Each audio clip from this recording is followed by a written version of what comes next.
¿Recorrerías Estados Unidos en un coche de hace más de 20 años? Pues Jorge, mi invitado de hoy, nos cuenta cómo fue hacerlo en un momento muy complicado del país. Ha vivido historias de quitar el sueño con todo tipo de gente por la América más profunda.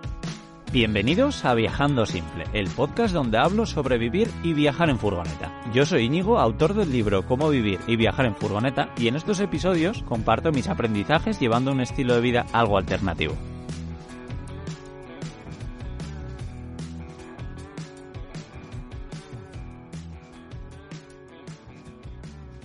Me encanta mi trabajo. La verdad es que poder hablar con gente como Jorge hoy y que se desnude para este podcast contando cómo ha sido todas esas vivencias que ha tenido en plena carretera, por carreteras secundarias, en un vehículo que además es bastante curioso, creo que todos le tendremos bastante aprecio.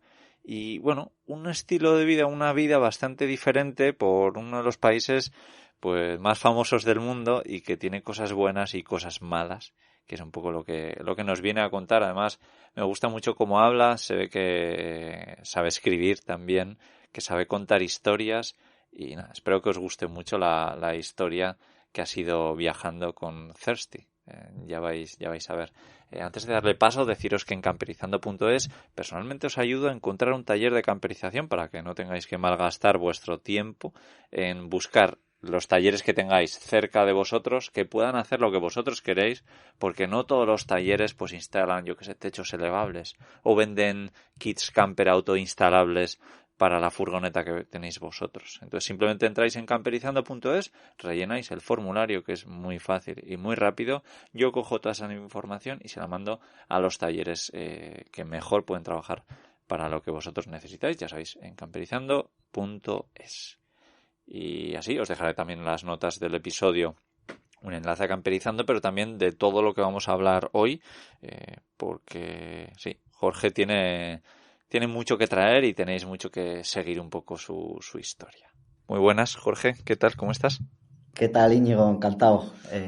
Aquí estoy muy bien. ¿Tú qué tal? Bien, nada, con muchas ganas de entrevistarte. Además en Euskaldun, así que guay. Pero si quieres, cuéntanos un poco para empezar, a ver quién eres. Danos una breve información de ti y de por qué estás aquí en el podcast de Viajando Simple hoy. Muy bien, pues encantado de saludaros a todos. Yo soy Jorge Müller, soy de Bilbao y tengo 33 años ahora. En el podcast vamos a hablar de un viaje que hice cuando tenía 31 años, un viaje por Estados Unidos a bordo de un Jeep Grand Cherokee que se llamaba Thirsty, que luego seguramente hablaremos más en detalle de él. Y bueno, he trabajado muchos años en el sector del branding, concretamente los últimos 7 años había estado trabajando en la misma empresa y decidí tomarme unos meses de una especie de año sabático, por llamarlo de algún modo, que luego de sabático tampoco tenía tanto porque me embarqué en este viaje y como parte del viaje estuve escribiendo unas crónicas de viaje y grabando un documental. Y bueno, ahora mismo estoy en medio de la promoción del libro que ya ha salido con la editorial Intruso y lo podéis encontrar en librerías. Entonces ya se empieza a materializar en algo más tangible todo aquel viaje y esa decisión vital que tomé de dejar un trabajo estable y estar unos meses en la carretera. No sé si me he enrollado demasiado, pero... No, está perfecto. Y además me encanta la gente, eso, que decide que tiene un trabajo y dice, oye, vamos a cogernos una pausa para hacer algo que probablemente estabas soñando, ¿no? Quiero que me cuentes un poco sobre eso, sobre el origen del viaje, ¿no? De cómo se te pasa por la cabeza, cómo fue llevarlo a cabo, cómo fue comunicarlo, si quieres contar en el trabajo, con tu familia, con tus amigos. Al final es un viaje de bastante aventura, entiendo que te fuiste solo, cuéntanos un poco más de eso. Bien, pues básicamente este viaje surge más o menos a la vez en el momento que decidí tomarme un tiempo pues para explorar inquietudes como puede ser la escritura o la producción de un documental, casi al mismo momento que dije, oye, en 6 meses voy a dejar el trabajo y voy a hacer algo, y va a tener que ver con un viaje. Ya me saltó a la cabeza un territorio como es Estados Unidos. ¿Por qué Estados Unidos? Pues porque tengo una serie de lazos familiares allí, entonces iba a ser fácil, relativamente fácil, estar antes de iniciar el viaje en el propio territorio, ¿no? Y organizarme, encontrar un coche, comprarlo, camperizarlo un poco y echarme a la carretera. Y eso es desde el punto de vista más logístico, incluso económico, ¿no? Pues porque era una forma casi de optimizar mi presupuesto, ¿no? Comprar un coche estando ya allí y no haciendo las cosas demasiado rápido.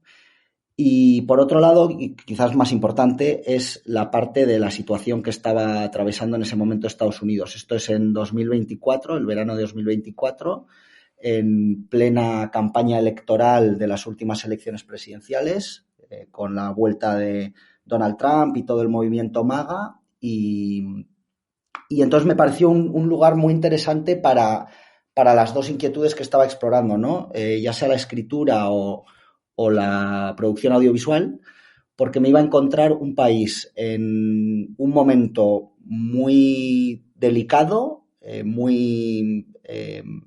un país muy polarizado, muy enfrentado, con diferentes concepciones de país, ¿no? Que tenían las distintas corrientes políticas y sociales. Entonces pensé que iba a ser el lugar idóneo para entrevistar a gente, básicamente, ya fuese con mi libreta en la mano o con una cámara y un micrófono. Entonces me pareció idóneo.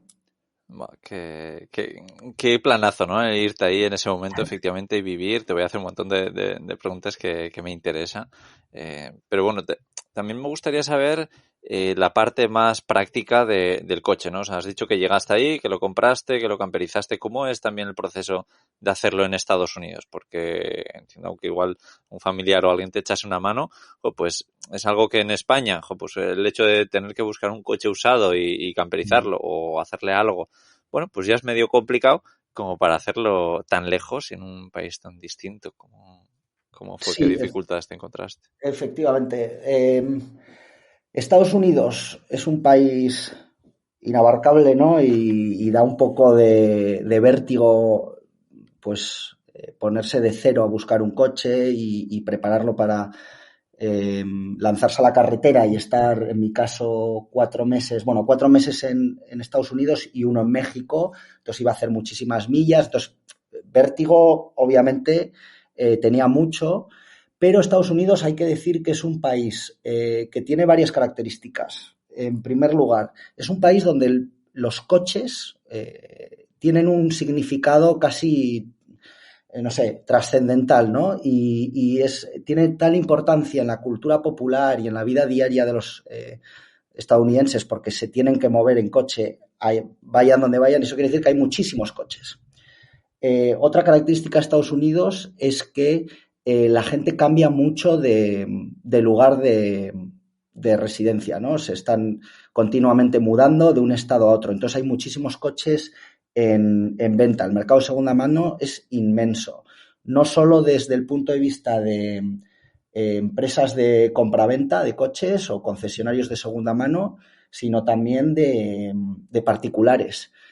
Y ligado a esto, otra característica de los estadounidenses es que son grandes negociantes y grandes comerciantes, entonces es muy fácil parar a un lado de la carretera, ver un coche y hacerle una oferta a un granjero que esté ahí, o a alguien de un taller, o a quien sea, o a alguien en la puerta de su casa, que en muchos casos ha dejado un cartel de se vende, a veces con un precio y un número de teléfono, otras veces simplemente espera que toques la puerta, que te presentes ahí y que empieces a negociar. Entonces, desde ese punto de vista y también teniendo en cuenta que, como he dicho, es una cultura muy dependiente del automóvil. Entonces, en el ideario colectivo, pues el tema de el viaje en carretera está muy instaurado, ¿no? Entonces están muy acostumbrados a que los coches pasen de una mano a otra. Dicho esto, sí, es muy fácil encontrar coches que se venden, pero lo difícil ¿qué te voy a contar a ti, Íñigo? Es elegir el coche adecuado, o en tu caso el camión adecuado, ¿no? Sí.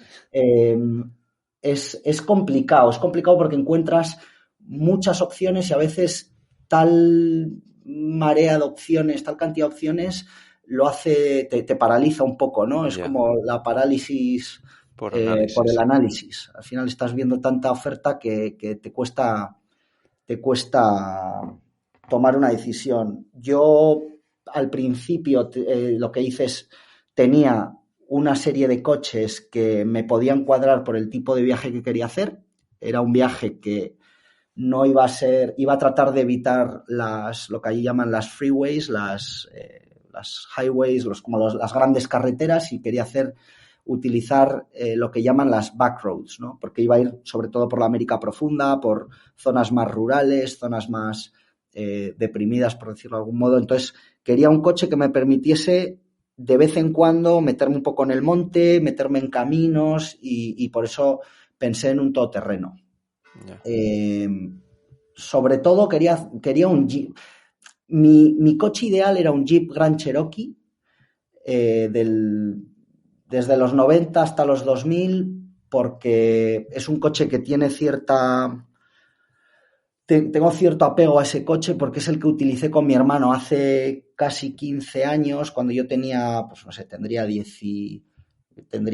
21 años o así, que estuvimos haciendo un viaje de 40 días cruzando todo México, desde Baja California hasta Puerto Escondido. Qué guay. Entonces es un coche en el que había vivido mucho tiempo, habíamos vivido 2 personas, y aunque es un coche pequeño, comparado con los todoterrenos de hoy en día, es un coche que es que, no sé, es una sensación que no tienes con otro coche, y bueno, es muy flexible para camperizar. Entonces tenía los ojos puestos en varios jeeps por la zona donde estaba yo quedándome, en casa de unos amigos, y visité varios.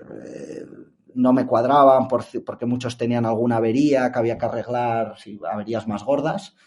Entonces empecé a abrir un poco el abanico de posibilidades, empecé a mirar sobre todo Ford Escapes, que hay muchísimos allí, sobre todo en la costa este.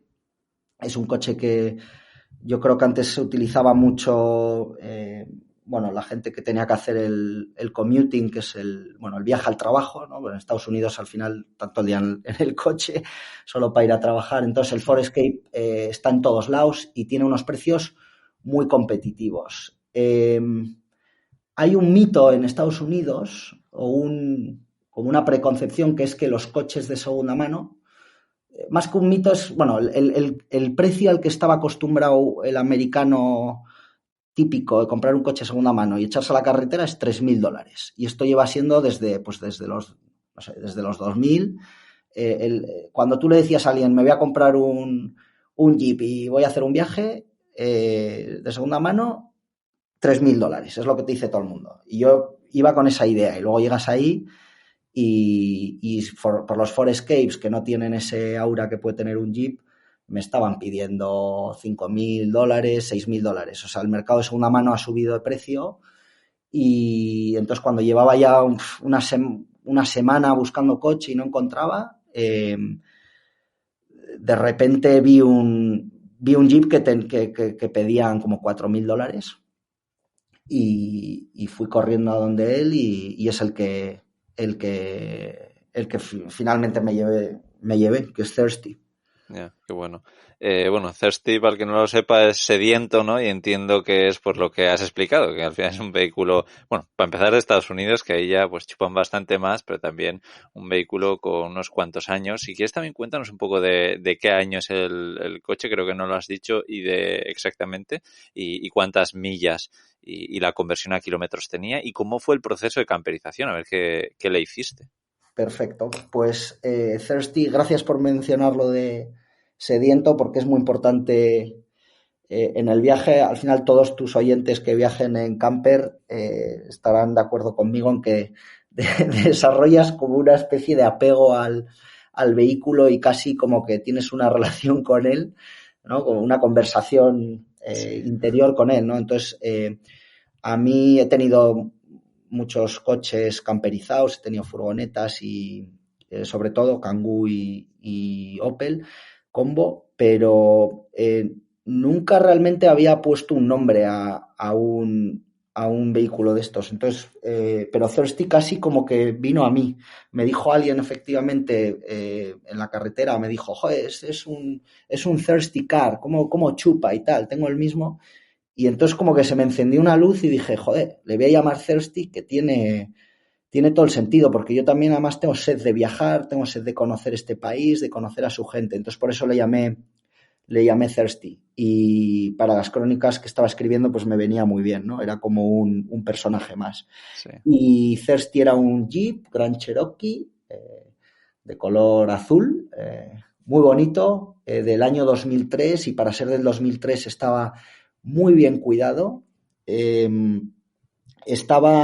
lo he dicho antes, pero probablemente fue gracias a que mi hermano había viajado por trabajo la semana que yo estaba buscando el coche, había viajado y se quedó en la casa que yo me estaba quedando, se quedó unos días y me ayudó en la búsqueda, que eso fue clave, porque mi hermano ha sido piloto de rallies cuando tenía pues unos 20 y pocos años era piloto de rallies, entonces, claro, tenía un conocimiento de los coches que yo no tengo, porque yo tengo conocimiento de coches a nivel usuario, o lo que he podido aprender a base de pasar mucho tiempo con furgonetas, pero él me acompañó a verlo y me dijo, no vas a encontrar un Jeep por este precio, en ese momento eran $4,000,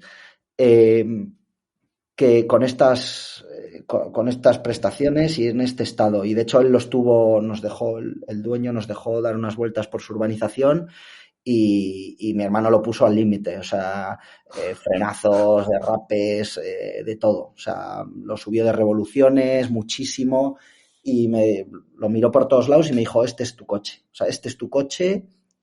Saca el dinero, llevaba el dinero en efectivo, que es otra cosa importante en Estados Unidos para viajar, siempre llevar un buen fajo de billetes, porque a los americanos les gusta mucho el efectivo y les gusta, sobre todo para negociar y para comprar cosas a gente pues en sus casas y demás, que eso viene muy bien cuando estás en la carretera, incluso para camperizar el coche. Es muy importante llevar efectivo porque ellos trabajan mucho en efectivo y en talleres también, si les pagas en efectivo. No quiero hacer apología de temas de evasión fiscal, pero no sé por qué razón los americanos les gusta mucho el efectivo y te tratan mejor si vas con efectivo. Qué bueno. Cuando estás de viaje es importante. Sí, en Australia, por ejemplo, hay muchas cosas que se parecen un poco a lo que has contado. Yo cuando fui a comprar un vehículo siempre iba con el dinero en mano porque sabía que iba a ser más fácil el negociar, efectivamente, el decir, oye, es que te lo doy ya, me lo llevo y tal. Y notaba efectivamente que en talleres y tal pues les gustaba más un poco todo esto. Y lo de ponerle el nombre al coche, me ha gustado mucho que has dicho, un poco por cogerle apego. Yo lo hago un poco al revés, ¿no? Digo, es que si le pongo nombres a mis vehículos, le voy a coger tanto apego, más de lo que me gustaría, y luego a la hora de venderlo me va a costar, ¿no? Me va a costar el cambiar de vehículo, entonces intento no hacerlo. Pero bueno, qué bueno. Claro, ahora es buena técnica, claro, porque sí, sobre todo tú que sabes que que en el futuro vas a necesitar otro vehículo. Claro, no, es buen punto. Sí, me gusta cambiar. Y bueno, cuéntame un poco eso, ¿cómo fue el proceso de camperización? Cuando lo compraste, ¿tenía algo ya hecho o absolutamente nada y tú lo hiciste? Lo compré, el anterior dueño era un brasileño, que había un inmigrante brasileño que como parte trabajaba, no sé si trabajaba en un taller, pero luego como trabajo casi de fin de semana, compraba coches, los arreglaba, los ponía a punto y los revendía en la puerta de su casa. Y entonces era un coche que él lo había comprado, o sea, él de hecho, no lo he dicho, pero yo le llegué a contactar por Facebook Ads. Yo creo que es la mejor forma en Estados Unidos si alguien está pensando de comprar, Facebook Marketplace. Si alguien está pensando en hacer un viaje tipo el mío, le recomendaría sobre todo Facebook Market. Craigslist no es tan fiable ya. Antiguamente era el sitio al que acudir, la plataforma online a la que acudir. En Facebook Marketplace la mayoría de los coches listados son coches que están en venta, o sea, que están en venta en tiempo real. No es gente que ha dejado el anuncio de hace 2 años, como pasa en Craigslist, y lo ha vendido y se ha olvidado de eliminarlo, que eso te quita muchísimo tiempo a la hora de comprarlo. Entonces Facebook Market es muy fiable, viene ya con el contacto, tienes un chat, bueno, es como Facebook, ¿no? Entonces el dueño ya me dijo, le escribí un día a las 11 de la noche, que eso en Estados Unidos es muy tarde, y me dijo, tengo un tío que viene no sé si me dijo, a las 9 de la mañana. Si vienes antes, es tuyo. Y me dijo, y te digo es tuyo porque lo vas a ver y te lo vas a llevar. Y dije, guau, esto es o un órdago, sí, tanto el que seguro que no viene otro tío después mío, y encima no va a estar tan bien. Y esto está a, no sé si eran 20 kilómetros. Y me dijo mi hermano, vámonos, nos vamos a las 6 de la mañana, pilla la pasta y lo vemos y nos la jugamos. Y efectivamente llegamos y estaba perfecto. Entonces me lo llevé, lo pude negociar. Al final me costó 3.200, o sea, me lo bajó casi $800. Y eso me alegró, pero también me dio un poco de miedo. Y luego cuando nos lo llevamos a la casa donde estábamos, ya empecé a pensar cómo camperizarlo. Y lo primero que hice fue quitar los asientos de atrás. Y yo siempre he sido de la filosofía de camperizar poco, porque muchísimos años tuve con mi hermano, compartíamos una Renault Kangoo de las antiguas, de las que, pues de los 90, que no, finales de los 90, que eran me parece que eran muy espaciosas, pero teníamos la típica estructura que se hace todo el mundo, como con la cama ocupando toda la parte de atrás, de madera, con cajones debajo, sí. Y por el tipo de vida que llevábamos y los viajes que nos gustaba hacer, que de repente igual querías meter, no sé, a veces que he metido un Vespino ahí y me he ido de viaje. O sea, igual me iba a Cádiz un mes, pues me bajaba la moto y estaba durmiendo en la furgoneta, pero tenía una moto para moverme por ahí. Entonces, siempre he necesitado mucha flexibilidad y por eso no soy muy amigo de camperizarlas a tope. O sea, sobre todo cosas que no puedas quitar, guardar en un garaje rápido y empezar a viajar. Entonces, en el caso del Jeep, lo único que hice fue comprar una colcha bastante básica, ponerla encima de los asientos que había dejado plegados, porque igual fue un error, pero yo lo que quería era, lo que debería haber hecho de hecho es tirar los asientos, porque unos asientos de Jeep, aunque estén plegados y sacados de los anclajes, ocupan mucho, ¿no? Entonces, sí. Pero como pensaba que lo iba a revender después, luego ya Thirsty tuvo otro desenlace, que se lea el libro ya verá cuál es, pero me habría gustado venderlo, entonces no podía tirarlos, pero eso me comprometió bastante el viaje porque al final tenía una cama muy pequeña y sobre los asientos, entonces mi distancia con el techo era muy escasa y no estaba del todo cómodo, pero al final yo en el coche durmiendo solo estaba por la noche, luego el resto del día estaba en la calle, entonces no quería camperizarlo de un modo que no quería estar demasiado cómodo dentro porque yo quería sobre todo estar en la calle entrevistando a gente. Yeah. Entonces solo puse una colcha, una caja del Walmart, que es el sitio donde hay que ir a comprar las cosas para camperizar, es lo más barato y para el tipo de camperización que yo quería hacer. Y luego lo que hice es, en la parte de detrás del piloto, me hice una especie de cocina o zona de despensa, nevera y tal, con una nevera que compré en un mercadillo de un yard sale de estos, en una venta de garaje, y 2 cajas, o sea, me hice como unos pisos con cajas, los até bien y luego como una especie de repisa para el camping gas. Pero normalmente cocinaba fuera del coche, hacía compras pequeñas en el Walmart, porque muchos días dormía en el Walmart, entonces a primera hora de la mañana me compraba lo que iba a desayunar y a última hora de la noche compraba lo que iba a cenar y luego por el día me tomaba un sándwich. Entonces fui bastante minimalista en ese sentido. Sí. Suena bastante simple, la verdad. Y bueno, Muy cuéntame simple. ahora lo importante, cómo fue viajar en él, cómo era un poco tu día a día. No sé si tenías el típico día que quieras narrar un poco rutinas o manías, incluso que acabaste desarrollando al final en la carretera. Sí, se desarrollan muchas manías. Pues sobre todo, bueno, yo estaba eh, sobre todo estaba en pueblos, a veces pueblos más grandes, pueblos más pequeños, muy de vez en cuando iba a una ciudad, porque las ciudades americanas, aparte de ser casi todas iguales, más allá de lo monumental que puede ofrecerte una ciudad o el espectáculo y tal, las ciudades americanas no tienen tanto interés, son todas muy parecidas, muy inabarcables y tienen unos pequeños cabroncetes que son los parquímetros y los parkings privados que te pueden desplumar en una mañana. O sea, hay ciudades, en Nashville te cuesta la hora de aparcar igual $14 en un parking público, en la calle. O sea, es una locura. Entonces, sobre todo estaba en pueblos y poblaciones, muchas veces poblaciones con Walmart, que eso Sí. ya más o menos te da la idea de que son poblaciones de pues más de 5.000 habitantes, más o menos. Entonces me solía despertar en un Walmart.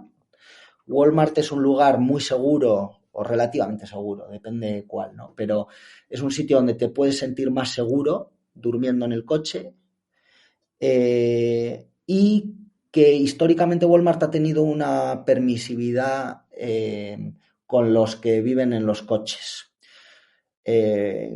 Parte porque, bueno, dicen, bueno, yo he visto, hay incluso trabajadores de Walmart que llegan a vivir en el coche. O sea, gente muy precaria que está viviendo igual en el parking igual no todos los días, porque está durmiendo en los sofás de amigos y tal, pero que no tiene casa y hay noches que duerme en el coche y al día siguiente va a trabajar a Walmart, que es una cosa una de esas cosas de Estados Unidos que son incomprensibles.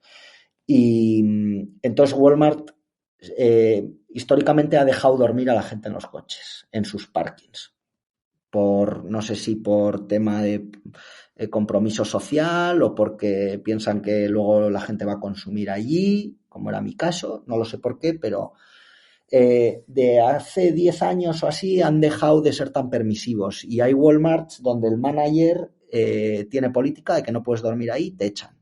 Y es una sensación pues desagradable que te despierten con el knock, ¿no? Que te tocan lo que llaman el knock allí, te tocan la ventana y te echen a las 3 de la mañana. Entonces yo me solía despertar en un Walmart muchas veces y desayunaba, pues me hacía unos huevos y me tomaba unos cereales con leche y luego lo que hacía era, pues si estaba en un pueblo pequeño, me daba un paseo por ahí, me iba a un parque, me tomaba un café, me hacía un café con el camping gas y de repente pues se me acercaba una persona sin hogar y empezábamos a hablar. Alguna vez eso derivaba en una entrevista, a veces grabándole, a veces no, o bueno, echaba el día sobre todo pues en la calle.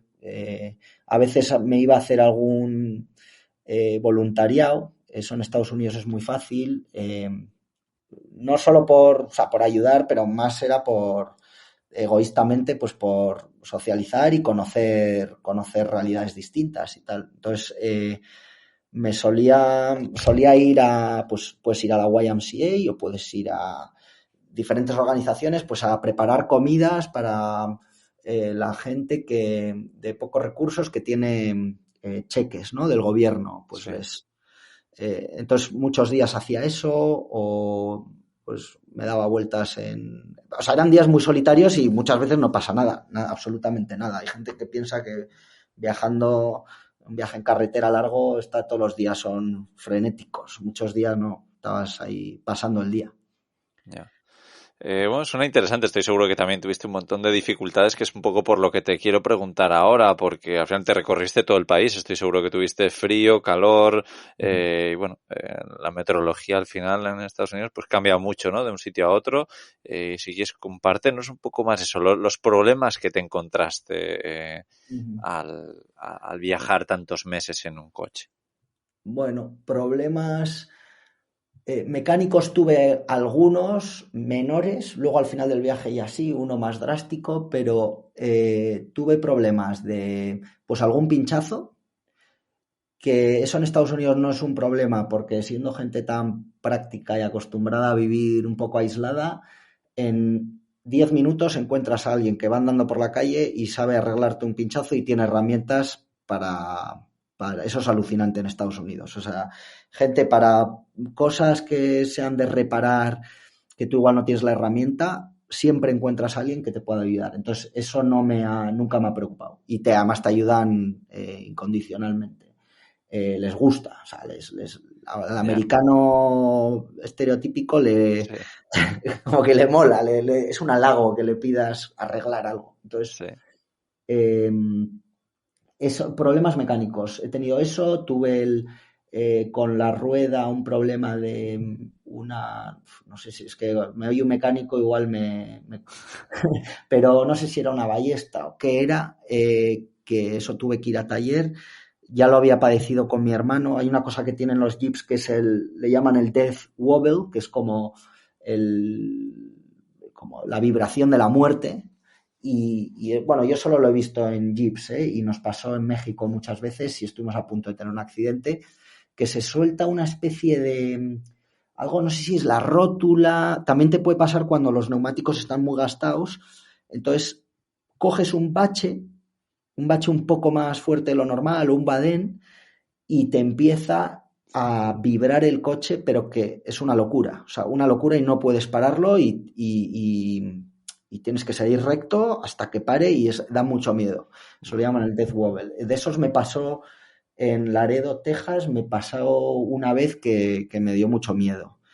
Eso desde el punto de vista de fallos mecánicos que pude tener. Temas de seguridad, muchas veces incluso durmiendo en parkings de Walmart, pero más en centros de ciudades o en zonas rurales, que eso me ha impresionado mucho en West Virginia, por ejemplo, en pueblos muy, muy pequeños, donde hay están muy deprimidos social y económicamente y hay mucha drogadicción, y son zonas rurales, es como ir a Asturias, una zona remota de Asturias, y ver muchos drogadictos por la calle. Eso a mí me impresionó muchísimo. Durmiendo ahí, pues gente que se te acerca al coche o que te tocan el coche por la noche. Miedo, que luego nunca o sea, en parte el miedo es psicológico, y el prejuicio que puedas tener con gente, pues que está en procesos de drogadicción, pues puede dar mucho miedo. Luego hay que saber gestionarlo. Depende en que si están, no sé, ahí en Estados Unidos este año, o sea, el 2024, cuando hice el viaje, era plena epidemia del fentanilo. Los de fentanilo, los que están consumiendo, pues no son peligrosos, pero también tienen los que toman el crystal meth, que es lo de los de la serie de Breaking Bad. Sí. Esa es una droga muy diabólica y alguien que está drogado con crystal meth puede ser peligrosa. Entonces, eso sí que he tenido mucho miedo, tuve miedo, pero te acabas acostumbrando y realmente la cosa es que no me ha pasado nada. O sea, alguna vez he tenido que decir a alguien que se vaya, pero porque podía estar un poco más violento o algo, pero nunca me ha pasado nada. Robos y demás, nada.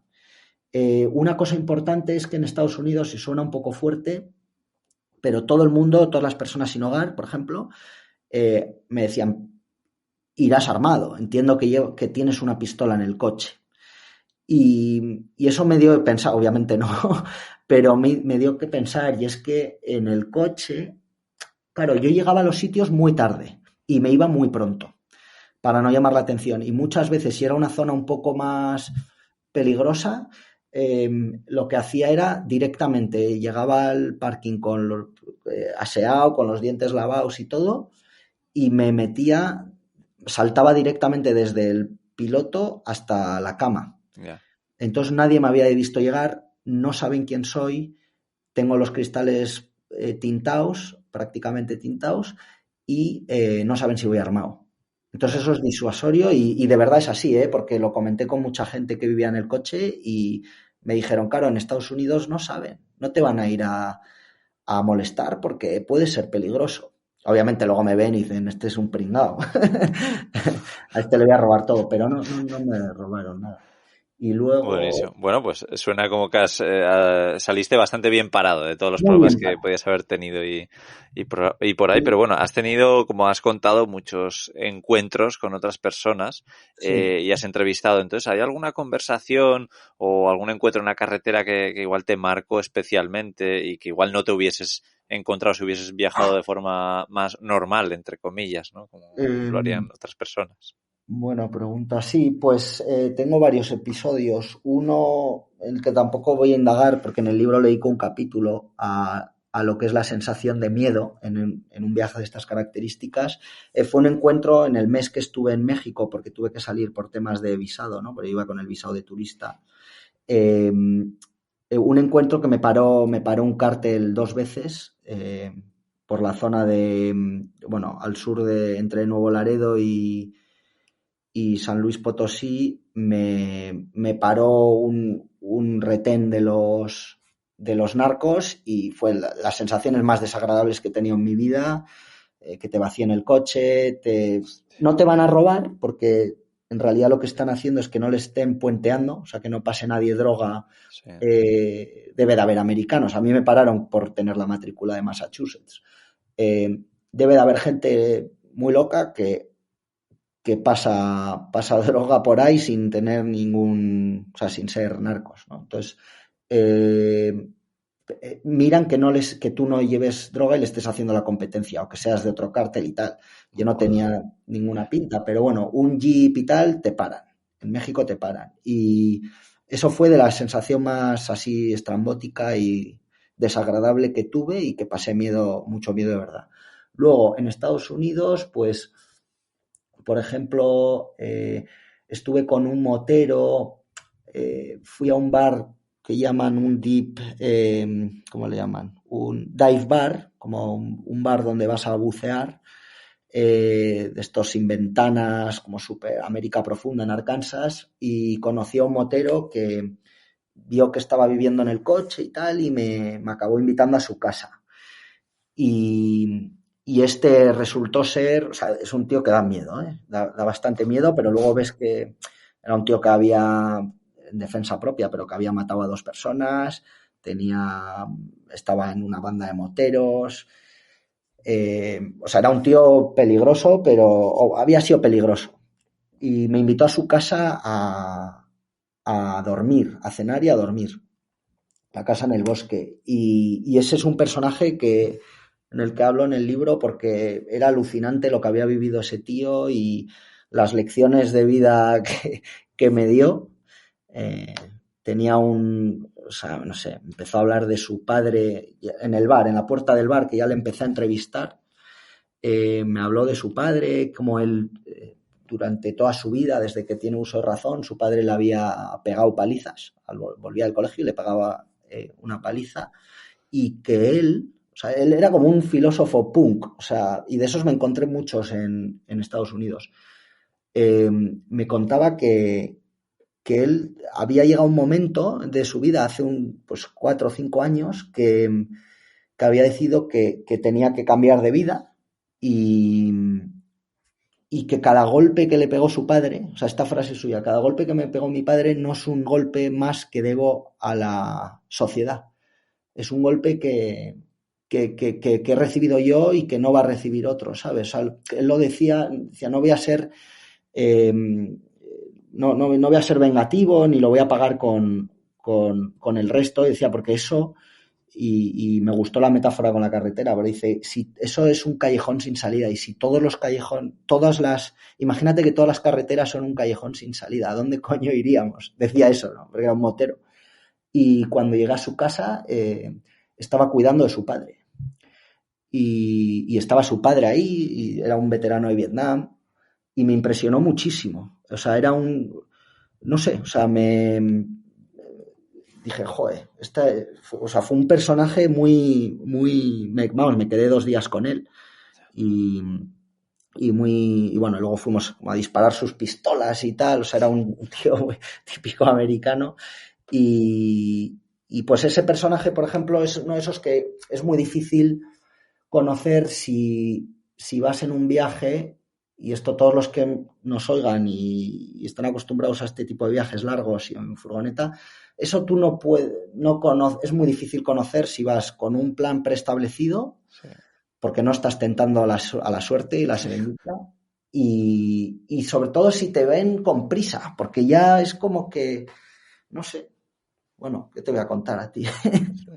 Sí, ¿no? Efectivamente, cuando nos ven al final tranquilos y bueno, abiertos a tener una charla larga, ¿no? Porque creo que efectivamente cuando yo por lo menos viajaba de otra forma, pues no estaba abierto tanto a eso, estaba abierto a turismo, ver, siguiente. A mí cuando estás más tiempo en un sitio, pues sí que estás más abierto a eso y la gente lo nota y la gente quiere compartir su tiempo con estas personas. Eso. Pero bueno, estoy seguro que has tenido que vivir un montón de cosas súper especiales que en tu libro, bueno, pues narras un montón. También, pues al final tú viajaste en pleno clima electoral con un montón de tensión, que eso al final entiendo que te habrá afectado a cómo has dormido, a conducir, también a hablar con la gente. Así que nada, dejamos un poco eso para el interés bueno, para que la gente pueda leer tu libro. Cuéntanos si quieres un poco dónde pueden encontrar tu libro y dónde te pueden seguir, porque recientemente has sacado un poco el teaser de ese documental que podremos ver próximamente. Entonces, darnos un poco de información donde te podemos bichar un poco. Perfecto, pues bueno, respecto al libro, el libro está en venta en bastantes librerías. Pues depende de dónde estéis en España, pues podéis meteros en todostuslibros.com y ahí aparecen todas las librerías en las que está, pues que no sé si habrá 60 o así, donde está disponible. Entonces podéis elegir la que vuestra librería local de confianza y pedirlo a través de ella, o podéis ir a Amazon o en la Casa del Libro, ahí también lo podéis encontrar. Y luego el documental ya lo publicaré seguramente en mi cuenta de Instagram cuando esté disponible, pues para que podáis verlo o acercaros a alguna de las proyecciones. Mi Instagram es Mulerías, MULERIAS, Mulerías, como bulerías pero con M. Y nada, y ahí la editorial es Intruso, que en Instagram es intruso.media, que ahí también publicaremos algunas novedades. Guay, Jorge, pues nada. Y muchísimas gracias a todo el mundo por escuchar, que me he enrollado demasiado. Estoy seguro que les ha gustado mucho tu historia y se han quedado con ganas de más, por lo menos yo me quedo así. Y eso, un poco a todo lo que nos has nombrado ahora, dejaremos un enlace en el artículo que acompaña este episodio, no os lo perdáis y bueno, pues te seguiremos la pista por ahí, también pues hay futuros viajes o lo que te vengan, que ya se te ve que llevas en la sangre un poco ese espíritu viajero que tanto nos gusta. Un placer, Jorge. Nada, te mando un abrazo enorme. Muchísimas gracias y un abrazo a ti, Íñigo. Muy bien, he estado encantado. Ya me alegro. Venga, a ver si coincidimos por ahí. Un abrazo. Chao. Venga, agur. Agur.